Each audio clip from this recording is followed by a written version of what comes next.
Our staff on the ground is communicating with American citizens in Kabul who are not at the airport with instructions on when and how to get there. We have communicated to the first tranche of American citizens who have requested evacuation assistance. Our team is working hand in glove with military colleagues to help load planes safely and securely and as fast as possible. We've now completed our drawdown to the core diplomatic presence we need, and at this time, we will no longer need to facilitate departures for our embassy personnel. All remaining embassy staff will be assisting departures from Afghanistan, and the department is surging resources and consular affairs personnel to augment the relocation of American citizens and Afghan special immigrants, and elsewhere, adding personnel to assist with P1, P2 adjudication processing. We've successfully relocated many of our locally employed staff and are in direct contact with the remainder to determine who is interested in relocation and the process for doing so. Ambassador John Bass, a seasoned career diplomat and former ambassador to Afghanistan, Turkey, and Georgia, is heading to Kabul today to lead logistics coordination and consular efforts. A career member of the Senior Foreign Service, Ambassador Bass brings decades of experience from service at 7 U.S. missions overseas and in leadership positions, including Executive Secretary here in Washington. Ambassador Wilson, who has remained in Kabul, will continue to lead our diplomatic engagement. At the same time, there is intensive work by our Afghanistan task force, with colleagues working 24/7 here in Washington and at posts around the world. This is a whole of government effort, and we will continue to respond quickly to evolving conditions. Secretary Blinken has been in constant contact with his foreign counterparts. Just today, he spoke with Qatari Deputy Prime Minister and Minister of Foreign Affairs, Mohammed Abdulrahman Al Thani, and Kuwaiti Foreign Minister Sheikh Ahmed Nasser Al Mohammed Al Sabah, thanking them for assistance in facilitating the transit of U.S. citizens and Embassy Kabul personnel through Doha and Kuwait City. He has also continued to be in close and regular contact with the President and the broader national security and foreign policy team. So with that, happy to take questions. Just extremely briefly on Ambassador Bass. So what exactly, he's going to oversee the evacuation? So this is, in addition to every... If that's what it is, that why didn't he go, several days ago or last week? So this is a massive logistical undertaking. Our presence, our diplomatic presence in Kabul, this is a focus of theirs. Obviously, there is a lot of other important business that needs to get done, from management to engagement with Afghans. And so what Ambassador Bass will be doing is overseeing the logistics of this rather large, rather ambitious, expansive operation. He'll be using and leveraging his managerial expertise and logistics experience to help Ambassador Wilson and the broader Embassy Kabul management team with this challenge. I guess but he's not going there to negotiate with the Taliban. He is not. He is going there to work on the nuts and bolts of this, just given how logistically challenging this is. And then, I'm sure you saw Jake's briefing at the White House, but he said that you do have an agreement with the Taliban to allow safe passage for people to get to the airport. My question is, though, if you have such an agreement for that, how long does it go for? And then two, if you have an agreement for the airport, why couldn't you have gotten an agreement for the embassy? Why just leave this very expensive, large compound empty and open for whoever wants to go into it? Well, to your first question, we have received assurances from the Taliban that they will allow safe passage to civilians transiting to the airport. Let me just be very clear about this. We take it for what it is. These are the words of the Taliban. We will, of course, be looking for one thing and one thing only, and that is follow through. It is our expectation that they allow safe passage, that they allow us to conduct our operations on the Hamid Karzai International Airport compound, and that, of course, they not target civilians who are making that transit to the airport. I would reiterate another point here, and that is that it is not just the United States that is calling for this. It is not something that is merely enshrined in international law. Yesterday, I spoke about a joint statement that the United States put together with 98 signatories over the course of the past day. The signatories have grown. There are now over 100 countries, countries from Albania to Zambia, who have signed on to this statement, calling on all parties to respect and facilitate the safe and orderly departure of foreign nationals and Afghans who wish to leave the country. Part and parcel of that is safe passage to the HKIA compound. There are others that are not evacuating, that are not left. The Chinese and the Russians are still there. They're going about day-to-day business. So this is a sovereign decision that every country will have to come to. When it comes to the United States, you have heard us say before that this president has no higher priority. Secretary Blinken has no higher priority than the safety and security of Americans who are serving overseas.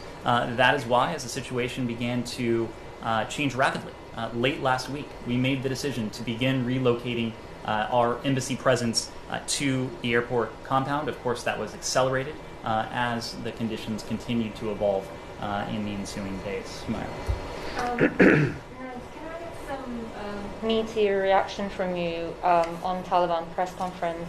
I'm sure you've seen they've made a number of assurances, and the world obviously takes it with a pinch of salt. Jake Sullivan spoke to it a little bit. He also said that he wanted the team to be able to talk to Taliban. What does that exactly mean? What is the U.S. plan in terms of engagement? What is the bigger strategy going forward in terms of recognizing them? And I want to squeeze in the second one while I can. Kosovo, Albania have said they'll take in SIV applicants. North Macedonia also did. Uganda did. Could you give us a few details about the plan here for these countries in terms of numbers? And what is the latest in the negotiations with Kuwait in terms of SIV applicants? Great. There's a lot there. Let me try and remember all of that and take it in turn. I will remind you. Okay, I'm sure you will. So when it comes to our engagement with the Taliban, we made clear yesterday that even as the situation on the ground began to change markedly over the course of the last week, we remained engaged with Taliban interlocutors in Doha. This is the channel that had been operative for some time, that we use together with the international community to support the intra-Afghan dialogue. Of course, through our support for the intra-Afghan dialogue, we took part in separate discussions on a regular basis. Every time the special representative for Afghan reconciliation was in Doha, he would meet separately with representatives of the Islamic Republic, that is to say, the government of Afghanistan, and Taliban representatives. That has continued. That continued over the course of the weekend. Now, as the situation began to change, of course, so too did the focus of those talks. It became less narrowly focused on achieving a political outcome and supporting that, and it became much more focused on the safety, security of our people on the ground, of civilians on the ground, everything that we could be in a position to do to limit any violence, to limit any bloodshed in Kabul. So that is the channel in Doha. We have also said that there has been engagement with the Taliban on the ground in Kabul. This is a military-led channel. It is a channel that is tactical, that again is focused rather squarely on issues like safe passage for civilians. That is what we are working on concertedly right now. It is manifestly in our interest to have these open channels of dialogue with the Taliban. Again, as you heard from the National Security Advisor, we have received assurances, but what matters, the only thing that matters to us, are actions and not necessarily just words. We're going to be looking for the follow-through. We'll be looking for the deeds. I mentioned in the context of the safe passage a statement that the United States galvanized and released about 48 hours ago, a little less than that, regarding safe passage for civilians in Kabul. There's another notable document that I called your attention to yesterday, but is still rather noteworthy in this regard, and that's the statement that emanated from the UN Security Council. The unanimous statement of the UN Security Council calling for the immediate cessation of all hostilities and the establishment, through inclusive negotiations, of a new government, and a new government that enshrines, that protects, that upholds the basic rights of all Afghans. So this is something we continue to support, a political resolution to what we are seeing unfold. Perhaps even more importantly, this is something the international community continues to support in very tangible ways, including by speaking unanimously as the Security Council, which, as you know, is often not an easy feat. These are some of our... That's right. What about the press conference today? Which element of it? Well, I mean, what is your reaction to it? You've heard them give a number of assurances. How are you going to form your strategy? Well, are you thinking about recognizing them? All of this is like, I get it, but you've said very similar things, almost identical yesterday. Again, any future relationship between the Taliban and the United States, or the Taliban and much of the international community for that matter, which is what we saw reflected by the UN Security Council, is going to be predicated on deeds. Words matter, words are important, words can be reassuring, words can signal, but what we are going to be looking for are deeds. We want to see the follow-through. If the Taliban says that they are going to respect the rights of their citizens, we will be looking for them to uphold that statement, to make good on that statement. Just as importantly, the world is going to be looking for them to make good on that statement. The United States will be watching closely, and the broader international community will be watching closely with us. Yes, Christina? On that point, we seem to have an agreement with them to let civilians pass checkpoints into the airport. We've heard from multiple Afghans. My colleagues are interviewing a family right now who were stopped at checkpoints by the Taliban and prevented from getting to the airport. This is not a singular case. Furthermore, President Biden yesterday said some of the Afghans who qualified for SIV status chose not to leave. When Jen Psaki just spoke, she said there was a contingent that did not take advantage and depart. That's a different thing. And what we've heard from Afghans on the ground is they didn't depart because they couldn't get to the airport. Is it my understanding that the U.S. is still not providing any transportation either to Americans or to SIVs trying to get to the airport to depart for these things? I'll tell you what we are doing. We are doing everything we possibly can in a very fluid and dynamic and challenging security environment. I understand that, to bring to safety as many people who wish to do so. There are broad categories of individuals that we're prioritizing. In the first instance, we repatriated many of our embassy staff. No, that's not my question. My question is, are you providing any kind of transportation for people who need to get to the airport? Are you considering a safe zone around the airport to make it easier for people to access these flights if they qualify? We are doing everything we can in a challenging and dynamic security environment. We are engaging with the Taliban. We've heard these assurances of safe passage. Again, their words are only worth their words. We are going to be looking for follow-through. They're not following through, is what I'm telling you. We are watching very closely, Christina. This is a fluid situation. My colleague mentioned, we notified the first tranche of American citizens in Afghanistan yesterday, who had, overnight I should say, who had expressed an interest in being repatriated to the United States. Many of those individuals arrived at the airport. Many of them have been repatriated. U.S. military flights today. But two of them are telling us right now they can't get to the airport and they've gone back home. I can't speak to individual cases. What I can speak to is what we are seeking to do. We are doing everything within our power to effect a corridor of safe passage for civilians. Of course, that includes American citizens who are seeking to make their way to HKIA for repatriation, safe passage for other civilians, whether those are Afghans who have been referred for P1, for P2, for the SIV program, for our locally engaged staff at the embassy. We are going to continue to do all we can. This is a dynamic, it's a fluid security environment. If we're in a position to do more, I can guarantee you we will do as much as we can. That's not something you can do at the moment. At the moment, we are doing everything we can to allow civilians to be able to transit to the airport. Our message remains for American citizens and for others who have expressed interest in relocation out of Afghanistan. Shelter in place until and unless you receive a communication from the U.S. Embassy.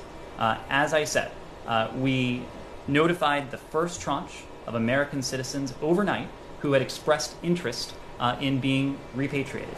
In those messages, we provide specific information about precisely where they should go on the airport compound, and it tells them precisely when to go.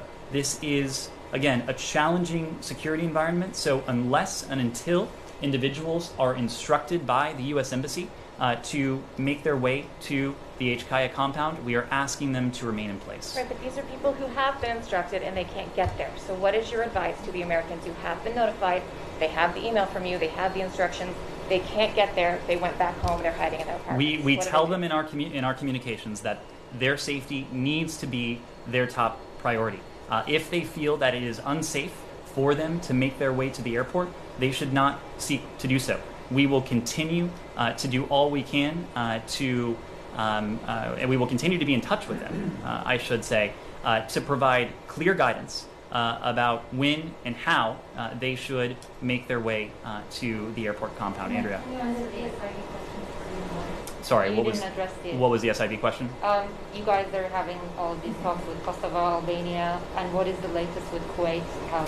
Secretary had a phone call with Kuwait's foreign minister. So the secretary did have phone calls today, plural, with Kuwaiti, with his Kuwaiti and Qatari counterparts.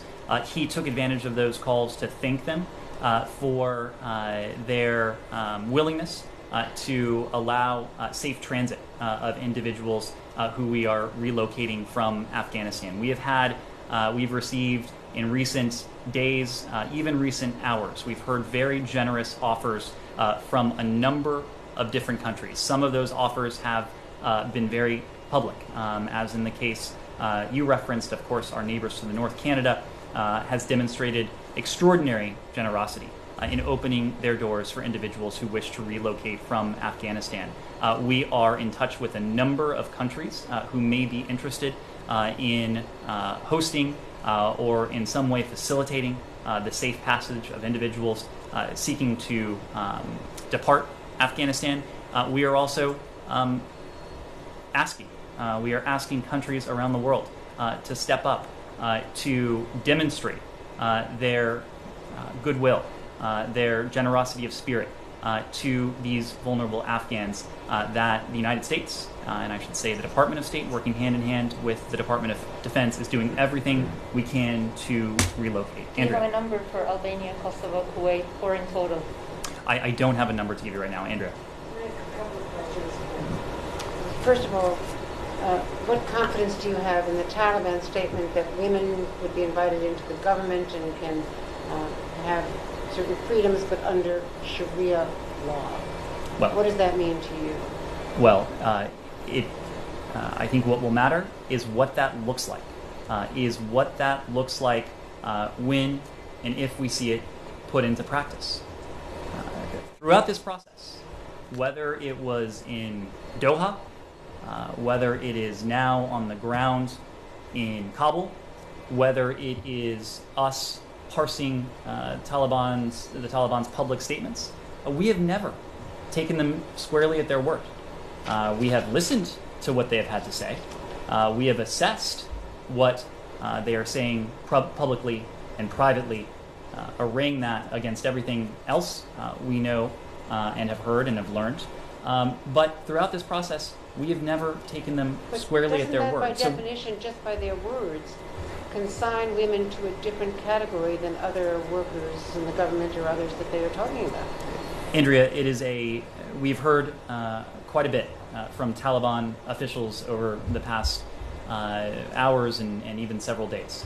We are taking stock of everything that they have said. Most importantly, we are going to be looking for how they comport themselves, at the way they treat their people, at how they fulfill the obligation, the solemn obligation they have to respect the basic and fundamental rights of all of their people, including half of their citizens, the women and girls of Afghanistan. But I will say, it is not just the United States that is watching closely. What is even more important here is that the international community is doing that.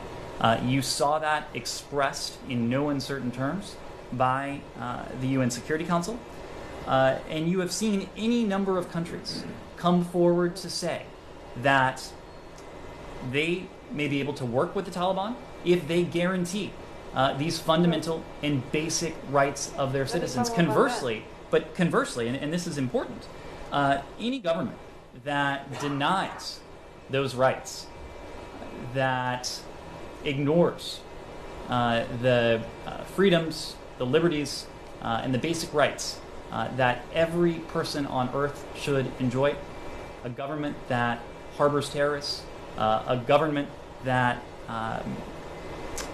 takes hostages, that is not certainly an entity that the United States could work with. And we've heard countries around the world say something very similar. Well, let me parse that, because you're talking about the Security Council.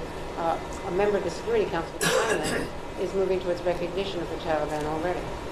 Well, look, without any guarantees of human rights or any other guarantees. It just so happens that China, the People's Republic of China, is a permanent member of the UN Security Council.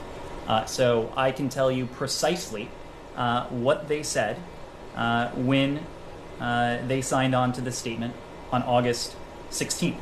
But what they're doing today is moving towards recognizing the Taliban. I am going to have to defer to officials in Beijing to speak to what they're doing. I can tell you precisely what they signed on to, precisely what does that tell you about their intent? I'm not here to divine the intent of the PRC government. I am here to point out precisely what they have signed their name onto. The PRC government signed off on. We've seen the resolution. Well, and it's an important. It is an important piece of paper because not only the PRC government, but other permanent and other members of the Security Council also signed on to it. But let me just make the point on the PRC and other governments. It is not only this UN Security Council statement. We have spoken, including in recent days, of a number of groupings of countries that have, over the course of months or even longer, lent their voices and their efforts to supporting an intra-Afghan dialogue, supporting a political settlement between the parties. When it comes to the PRC, they are a member of the Extended Troika. The Extended Troika, as recently as recent days, has spoken with one voice about the need for a negotiated political settlement through a process that is owned and led by the Afghan people. A forceful takeover that ignores the basic and fundamental rights of those very Afghan people would not be consistent with what we have heard from any number of countries, including the PRC. But that's the situation on the ground. Well, let me ask you another question. The statement, highly unusual statement from President Bush and Laura Bush, a joint statement about the urgent need to take care of refugees, including a much larger population. They're calling for a much more expansive refugee program. They say that we have a responsibility, a moral responsibility, a legal responsibility. We have the resources. Members of Congress say they passed the legislation on the defense supplemental. It's all there. And they're talking about the kind of broader refugee program that goes well beyond the categories you have identified, that is closer to what we saw after Vietnam and the Cuban migrations. And in talking to Leon Panetta today and other former officials from many administrations, those migrations deeply enriched our country with people of great intellect and vigor and abilities such as the Afghans. So is the State Department going to go beyond these categories and, according to the Bushes, cut the red tape? We have an obligation to get rid of all this bureaucratic red tape. And with that supplemental and what Congress passed, members of Congress, many Democrats, are saying that you guys are being way too bureaucratic in the requirements to get the people out of there and then process them. Indra, that is precisely what we are trying to do. Our goal is to bring to safety as many Afghans as we possibly can for as long as we can. And we have spoken to the broad categories of Afghans for whom we are going to extraordinary lengths to bring them to safety. We have spoken about the Afghan special immigrant visa holders. We have spoken about those so-called Priority 1 referrals to the U.S. Refugee Assistance Program. The new category for Afghans, these are Afghans who have helped the American people over the years, who have worked closely with U.S. organizations, but what about NGOs. this larger program, Ned, and how do they get to Kabul? In How NGOs, do these people ever get to Kabul, no less the airport? in NGOs and media organizations as well. This was a broad and new category that we announced to resettle an even larger universe. But we are also working to do all we can for a category of Afghans we're calling Afghans at risk. And Afghans at risk refers to women, it refers to girls, to human rights defenders, journalists, other civil society actors who might not otherwise qualify for the SIV program, for the P1 referral, or for the so-called Priority 2 referral. So again, we are going to extraordinary lengths. We are gratified to have a partner in Congress that over the course of several weeks now, we have worked with, especially in the context of the SIV program, to cut some of that red tape. As you know, the SIV program, it is defined by statute. If memory serves, there are 14 steps that were written into statute that an SIV applicant would need to go through before he or she could be considered a special immigrant and be granted access to the United States. But let me just offer a bit more context, because I think it's important as to what we've done. When this administration came into office, and let me just take a step even further back. We have spoken of the SIV program, of course, in recent days, in recent weeks. But this is a program that has existed for years now. The United States government, over the course of those many years, has welcomed more than 76,000 Afghan special immigrants. That is to say, Afghans who, at great personal risk to themselves or to their families, have helped the United States government over the years. In recent days alone, we have brought 2,000 of them to the United States, and most of them have now begun their new lives through refugee, through. But Christina, I promise I'll come back to you. We all have questions about today, so if you guys, if my colleagues want to go, that's fine. But we know this history, Ned. We do. We've got limited time, and we've got a lot of questions. I will come right back to you. But let me just, because I think the context is not unimportant. What is also true is that when we came into office, there was a large backlog of SIV applicants, who had waited months or even longer. We have gone to extraordinary lengths since the earliest days of this administration to shorten that backlog, to cut some of that red tape. We have worked with Congress. Congress says it's only because of their pressure that you were way behind, not you personally, but the State Department lagged terribly on this, and that they had to force this legislation. This was a backlog, Andrea, that we inherited. When we came into office in January 20th, there were thousands upon thousands of special immigrant applicants who were in this backlog. We have been gratified to find a partner in Congress. We have worked with Congress to cut some of this bureaucratic red tape. Again, it's a 14-step process. So on top of that, as the security situation began to change, of course, our embassy went on ordered departure on April 27th. Even with the ordered departure, we were able to surge additional resources to Kabul, consular officers specifically, to take on some of this backlog and to make progress. Just as we did that, we moved some of the functions that previously were being conducted in Kabul to the United States so that we could have even greater resources dedicated to that. With those steps, we were able to cut many months off the average wait time for SIV applicants.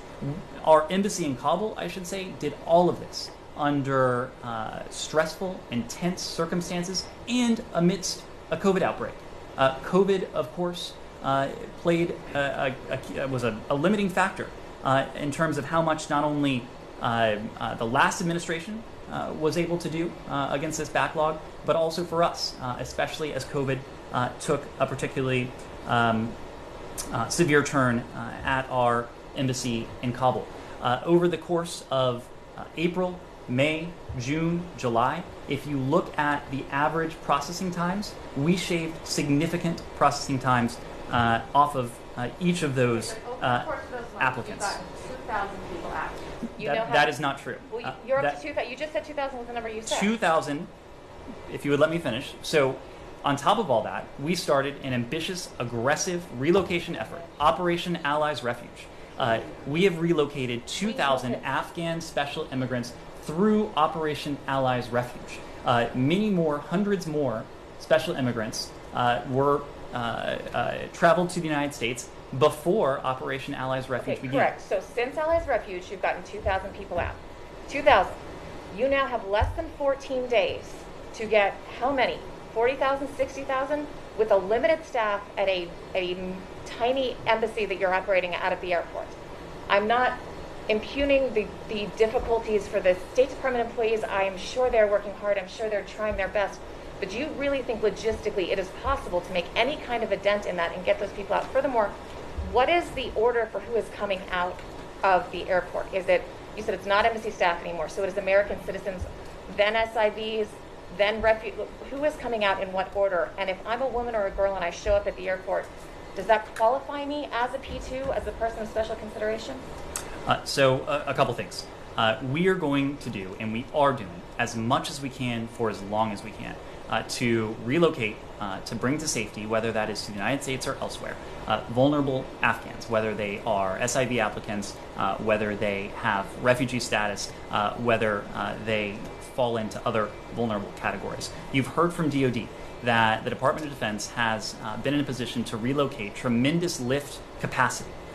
So now that the airport is under the control of the Department of Defense, not only U.S. military aircraft have been able to land and take off, but also charter aircraft.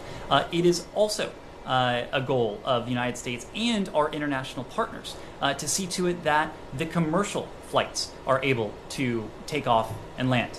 This is something that we are working on very closely with our partners, with Afghans on the ground.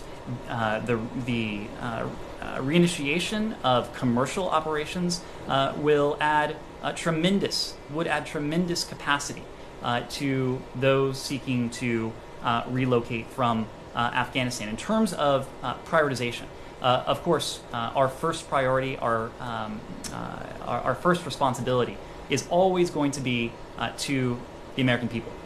So we've spoken of our relocation, repatriation of our direct hire staff. That has now completed for the time being. I told you today that we have notified the first tranche of private American citizens who have expressed an interest in being repatriated to the United States. So those Americans, we're not offering numbers, but it's the first tranche, and I expect several tranches of Americans and their families, giving them explicit instructions about where and when to go. And we are going to do as much as we can for as long as we can for refugees or other vulnerable Afghans who may be interested in relocation. Nick? Just a couple of minutes. So the embassy staff that are still in Kabul, is it your expectation that they will remain in Kabul indefinitely, and would they potentially return to the U.S. Embassy, or would that constitute recognition of whatever government comes next? I mean, are you thinking that they will leave once all these priority groups have been taken care of? Right now, Nick, we're focused on the mission at hand. And the mission at hand is precisely what I was describing to Christina. That is an effort to relocate, in some cases repatriate to the United States, in other cases to relocate to third countries, as many individuals as we can over as much time as we might have. Right now, we are thinking about this in terms of August 31st. If it is safe and responsible for us to potentially stay longer, that is something that we may be able to look at. Stay longer, meaning the diplomatic presence that's on the ground now. I'm sorry, say that again. Diplomatic presence that's on the ground now. You're referring to them potentially staying longer? Look, our first responsibility has to be to the safety and security of our team on the ground. That is precisely why our embassy went on ordered departure on April 27th. It's precisely why we conducted successive drawdowns of the embassy team after April 27th. It's precisely why last Thursday we began the relocation to the Hamid Karzai International Airport and why we accelerated repatriations of our embassy staff after that. We are going to do as much as we can for as long as we can for vulnerable Afghans. Okay, so then on Doha, just given what you said earlier about priorities shifting from, negotiations with the Taliban to, the other priority of reducing bloodshed, I mean, given that senior Taliban leaders are now returning to the country, is it your expectation that Doha is essentially dead and it's time to shift those conversations to some other format? What more can be gained out of Doha if senior Taliban leadership are now back in the country and apparently or seemingly would have no incentive to negotiate power sharing when they basically control the entire country? Well, we believe that continued dialogue has the potential to be constructive. As I said yesterday, dialogue to date has had constructive elements. We have heard things that were welcome. We are going to be looking to that follow through. So not the entire political office. The entire political office has not relocated to Kandahar or other parts of Afghanistan just yet. There are still Taliban representatives on the ground in Doha. But you are right that in many ways the center of gravity is shifting from Doha to Afghanistan. We will continue to adjust. As I said before, we adjusted the focus of our dialogue as the conditions on the ground began to change rapidly in recent days, and we'll continue to do that going forward. Thanks. And then one last one from me, just following up on your issue of mention of vulnerable groups and women being included in vulnerable groups. Would women in Afghanistan automatically qualify for P2 status given their gender and the threats that the Taliban have made or the way that they've treated women in the past? So they're really two different things. There is a so-called priority 2 referral status for those who are referred to the U.S. Refugee Admissions Program, and that is defined in a set of categories. And to paraphrase, it's individuals who have worked for U.S.-based NGOs, individuals who have worked for U.S.-based media organizations. I should say on that score, I think as many of you know, we expanded the definition of employment to see to it that stringers and contractors and those working on assignment can also qualify for the P2 program. But then, Nick, there is a separate category of so-called vulnerable Afghans. These are Afghans who, because of the course of their work, their advocacy, their name recognition, what they have done over the years to stand up for the rights of their fellow Afghans who may be especially vulnerable. That's what we mean when we refer to what about their gender? Vulnerable I'm sorry? What about their gender? I mean, is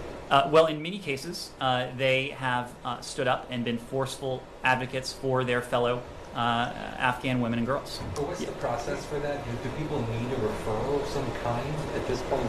You know, and if you're committed to safely evacuating them, why have them still go through this sort of paperwork in order to get out of the country? So when it comes to referrals, there are we are and will be looking to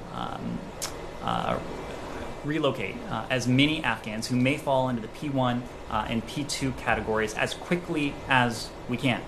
We are going to continue sending very specific communications to American citizens, and we will provide guidance to others who may fall into these other categories about when and how they should seek to leave the country. In some cases, that may be through the U.S. military. In some cases, there may be charter operations. I can tell you that there are a number of American NGOs, private organizations that are seeking to charter flights to bring to the United States or bring elsewhere individuals with whom they have worked on the ground over the course of many years. So yes, the United States government has mounted this ambitious, large operation to bring to safety as many Afghans as we can for as long as we possibly can. But we have also been working very closely, including many people here at the State Department, working very closely with private American organizations, with NGOs who are also engaged in an effort, including in some cases with potential charter options. Yes? If the US was unable to foresee the speed of the fall of Kabul, even with the Taliban down the road, when it comes to spotting an emerging threat from Al-Qaeda, for example, shouldn't your allies now expect substantially less from the US government? We talked about this some yesterday, but it is especially important to us. In some ways, it is especially important to us because it has a direct bearing on our top priority, and that is the safety and security of the American people. We know a couple things to be true. Over the course of the past 20 years, terrorist groups that have been active in Afghanistan, principally Al-Qaeda, the group that the United States military went into Afghanistan in October of 2001 to pursue, has been degraded and decimated. That is absolutely true. The terrorist threats that have emanated from Afghanistan in recent years have certainly not been on the scale of what we saw pre-9/11 or in the years post-9/11. And there's a couple reasons for that, but the overriding reason for that is the fact that our military and our broader U.S. government partners conducted their mission to degrade and to decimate that Al-Qaeda network there extraordinarily effectively. They accomplished the goal that successive American presidents set out for them.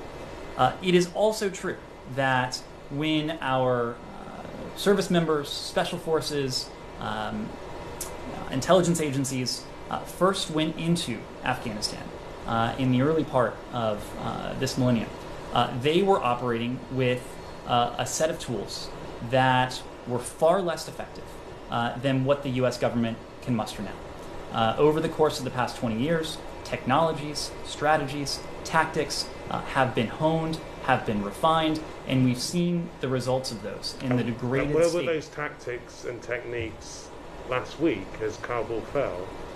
These are two separate things you're talking about. Let me just talk about the terrorist threat, and then I'll go to what you're referring to. When it comes to the terrorist threat, we have heard from our intelligence community that we have the capacity to observe and to respond decisively if we see a threat emerge in Afghanistan, that poses a threat to the United States. If you don't see it because you're not there. Andrea, there are many places where we don't have American forces on the ground, where we can and where we have responded decisively to terrorist threats that have emerged. Yemen is one example. Parts of Syria is another example. I could give you a litany of countries where we don't have service members, where we have responded effectively and decisively. Service members in Syria. In parts of Syria, I said, where we have responded effectively and decisively. Now, what you're referring to is something entirely different. What you are referring to is the fact that we were taken by surprise. It is undeniable that we were surprised at the pace by which the Taliban were able to pursue their territorial advances and the speed with which they encroached on Kabul. But the decisive factor there was the way in which the Afghan National Security Forces, a force that, on paper, far outmatched what the Taliban had to muster by at least 3 to 1. 300,000 trained, well-equipped Afghan forces that had an air force, that had heavy equipment, that had special forces, that had received technology from the U.S. government. There was not the capacity or the will. They could not find the capacity or the will to take on the Taliban advance. On top of that, there was the political question that was also unexpected. As you know, President Ghani and some of his colleagues left the country. They left the country quite suddenly. With those two elements converging, it is absolutely true that we were surprised at the speed at which the Taliban were able to approach Kabul. But that has nothing to do with the ability that we have and that we will retain to take on terrorist threats that may seek to threaten the United States. The Taliban today said they will not harbour foreign fighters to launch terrorist attacks abroad. Do you believe them? Again, we are going to listen to their words. What we will be looking for are their actions. It's their deeds that matter to us, especially on a matter of utmost importance like this. Connor? The non-Afghan question? Go ahead. Can I get a non-Afghan question? Well, there is relative comment in Kabul. There are reports of atrocities in other cities that the Taliban hold. Before the fall of Kabul, the embassy was corroborating some of those reports. Do you have anything to say about that? Do you have any confirmation of whether or not some of these atrocities have been committed, extrajudicial killings, harassment of women, things like that? We are going to be watching very closely. Right now, as we've said, this is a fluid situation. We, of course, had seen, and the world had seen, atrocities occur over the course of weeks and months as the Taliban's campaign progressed. Over the past 72 hours, the conditions on the ground have changed dramatically. We are going to be watching very closely for a couple reasons. Number one, we are going to be working with the international community to do all we can to provide humanitarian assistance, to provide support to vulnerable Afghans, Afghans who may be at risk going forward from the Taliban. Now, of course, they claim otherwise, but we are going to be poised to work with the international community to pull every lever we can, to use every tool at our disposal with the international community to provide support and assistance. But two, there's the question of what comes next. The question not only of what the United States does vis-a-vis a future Afghan government, but what the international community does. And so this is another reason why we're watching very closely. We have made very clear our expectations of any government with which we could be expected to work in Kabul. If that government doesn't respect the basic rights of its own citizens, including the rights of its women and girls. That is not a government that we would be expected to work with. Importantly, it's not a government that the rest of the world, or at least much of the international community, would be expected to work with. And finally, but there's a tangible element to this, and it's a point that is quite important because it has practical implications. It is more than a matter of political recognition or diplomatic connectivity. It is a matter of, in some ways, it's an existential question. It has the potential to be an existential question for any government. We know that the government that had existed in Kabul over the past 20 years could not have endured were it not for the support of the United States, the largest bilateral donor, were it not for the support of the United Nations, were it not for the support of the international community. The same could well be true of what comes next. It is a question of carrots. We certainly have carrots in terms of the assistance that any future government in Afghanistan might be expected to need, but also the sources of leverage that we've talked about. The fact that working with our partners in the international community, working with the UN, there are significant costs that collectively we would be able to impose on any government that does not respect the basic rights of its people, and that's something we're prepared to do. So you're saying that the behavior that you just mentioned is what matters. What happened to the idea that any government imposed by the barrel of a gun is what mattered? We have always said that we, like our partners in the international community, supported a political settlement. We believe, present tense, we believe that a political settlement stands the best chance of offering protection, offering inclusion for the people of Afghanistan. We continue to believe that. If you take a look at what the members of the UN Security Council said, they continue to believe that. But this group has seized power by force now, and they don't care about those statements of what you believe. This is a terrorist organization that now has control of the country, and you're saying that their future behavior is what you'll weigh. Well, how does what has happened for the last week and a half, months, not matter more? All of this absolutely matters. All of this absolutely matters, and what we're saying now will matter.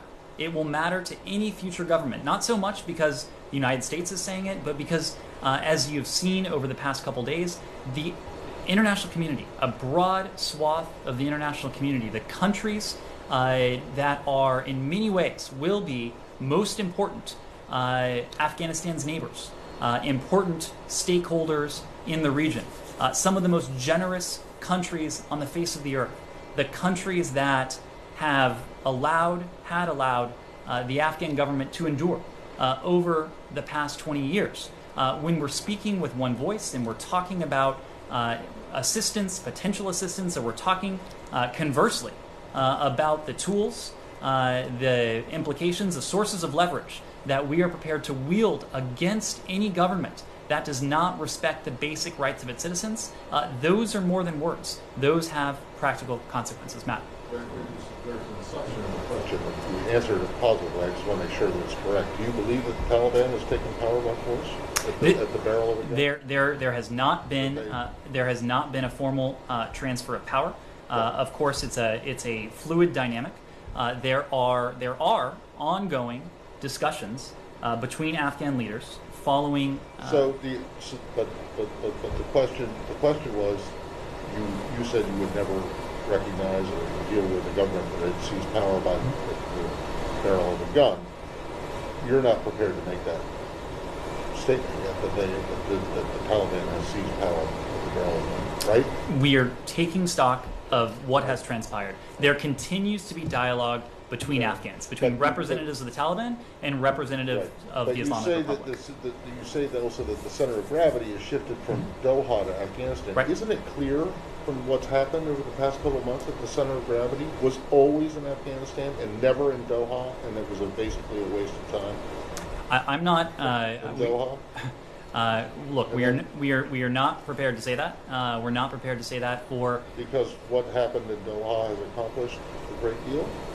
what, I mean, Matt, when I'm you sarcastic, I just want to know. I mean, do you think that anything that has been achieved in Doha since February 2020 is actually accomplished? the intra-Afghan dialogue, the discussions between the Afghans, in this case, the Taliban and the representatives of the Islamic Republic, those are ongoing. It matters very little whether that happens in Doha, whether that happens in Kandahar, whether that happens in Kabul. All along, our goal has not been to be prescriptive. Our goal has not been to forge a consensus, to create a consensus. Our goal has been to support that intra-Afghan dialogue, and it's an intra-Afghan dialogue that remains ongoing. Can I ask, did you get an answer to my question about Bahrain from the other week? And if you don't have it right there, I can get it later from you. But then secondly, the secretary you put out a statement semi-late last night about the secretary, well, it was a comment from the secretary about the legislation in Poland. Mm-hmm. And I'm just wondering if anything has changed since then, because the Israelis seem to have a stronger reaction than you did, at least on the restitution part. And I'm wondering and suggesting that the U.S. and Israel, that they and the U.S. will be taking some kind of joint action. So is there anything new on that since the statement from last night? Well, you're right. We did issue quite a strong statement from Secretary Blinken. What he made clear is that we are deeply disappointed by amendments to the Code of Administrative Procedure that restrict compensation for property wrongfully confiscated during Poland's communist era. We have said all along that Poland is an important NATO ally. The alliance we have with Poland, the alliance we share with Poland and our other NATO allies, is based on, among other things, mutual commitments to democratic values and to prosperity. And so with that in mind, the Secretary and the broader department, we have urged the government of Poland to demonstrate its commitment to these very shared principles, and to make good on that, indeed. Thank you all very much. Thank you.